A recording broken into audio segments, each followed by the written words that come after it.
আল্লাহর নবী বলেন, দুনিয়ার জমিনে সবাই সফলতা অর্জন করতে চায়, তবে তুমি কোনভাবে সফল হইবা?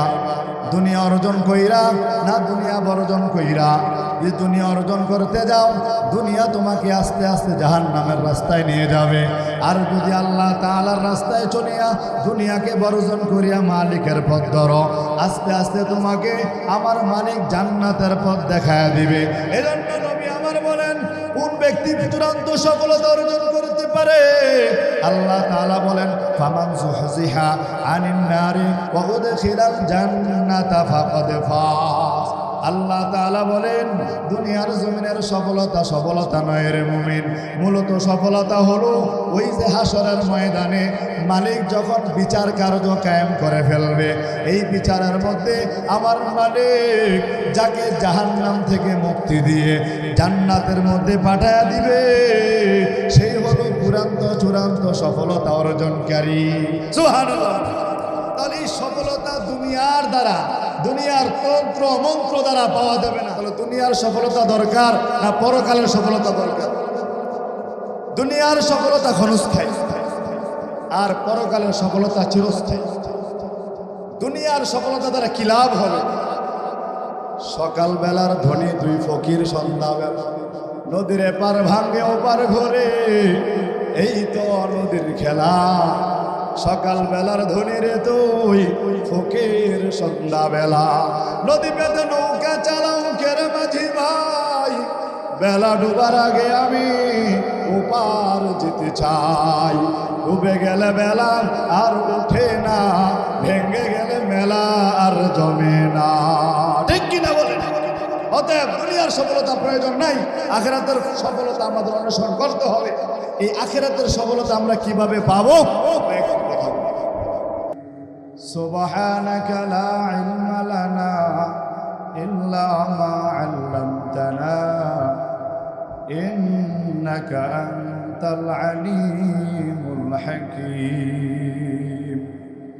قال تعالى في شان حبيبه ومحبوبه ومعشوقه إن الله وملائكته يصلون على النبي يا أيها الذين آمنوا صلوا عليه وسلموا تسليما। সকলেই মুহাব্বতের সাথে নামাজের দুরূদ পড়ি। আল্লাহুম্মা সাল্লি আলা মুহাম্মাদিন ওয়া আলা আলি মুহাম্মাদ কামা সাল্লাইতা আলা ইব্রাহিম ওয়া আলা আলি ইব্রাহিম ইন্নাকা হামিদুম মাজিদ। আল্লাহুম্মা বারিক আলা মুহাম্মাদিন ওয়া আলা আলি মুহাম্মাদ কামা বারাকতা আলা ইব্রাহিম ওয়া আলা আলি ইব্রাহিম ইন্নাকা হামিদুম মাজিদ। আল্লাহ সুবহানাহু ওয়া তাআলা ধরার বুকে আমাকে আপনাকে সবাইকে পাঠিয়েছেন। পাঠানোর পরে একটা পয়গাম আছে আল্লাহ তাআলা।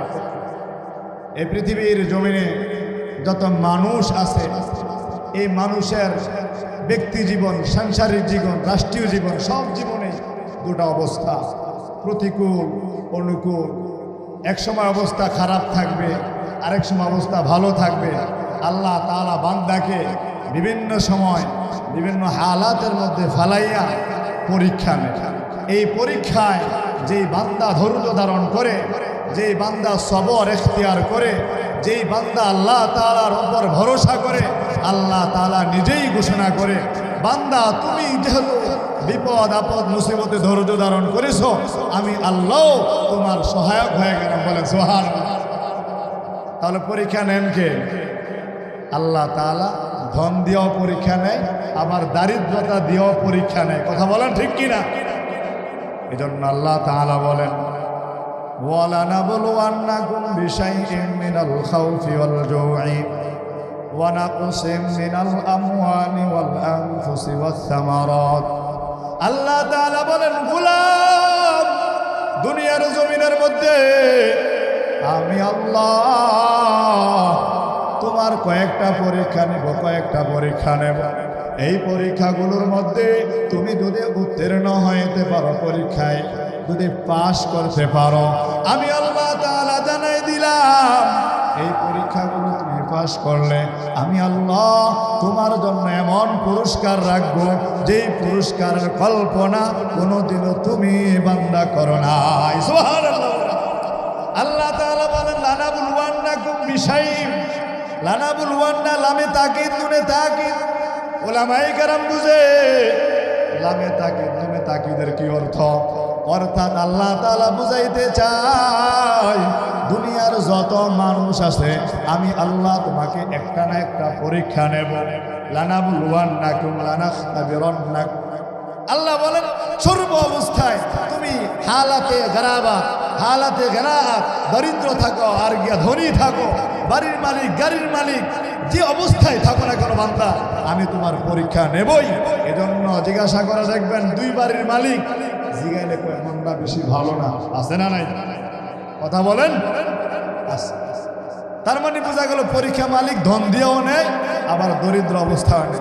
কত রিস্কা ড্রাইভার, অটো ড্রাইভার বলে হুজুর আজকে আপনি আমার অটোর মধ্যে উঠছেন, এই অটোটা মাত্র কিনলাম আজকে কয়েকদিন হইল, একটু দোয়া করিয়া দেন আল্লাহ তাআলা যেন এই অটোর মাধ্যমে আমাকে একটু হালাল রিজিকের ব্যবস্থা করে।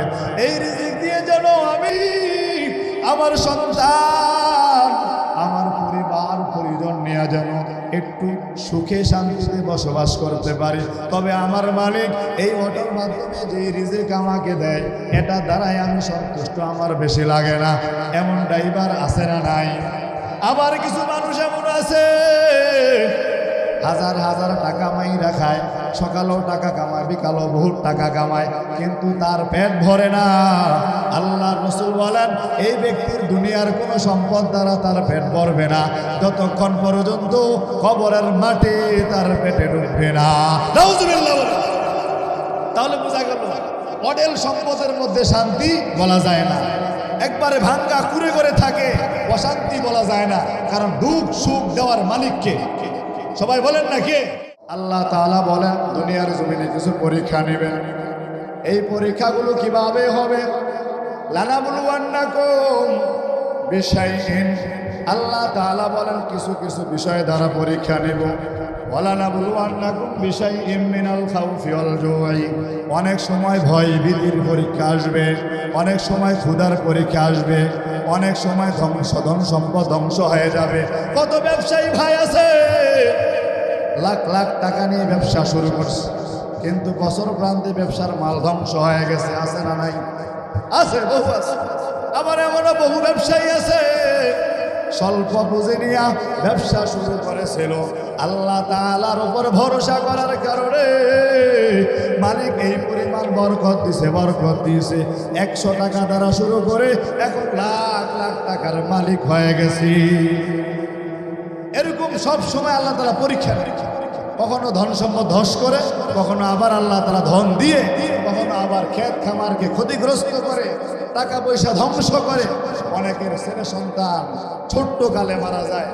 আল্লাহ তাআলা বলেন ওয়ানাকুসিম মিনাল আমওয়ালি ওয়াল আনফুসি ওয়াস সামারাত।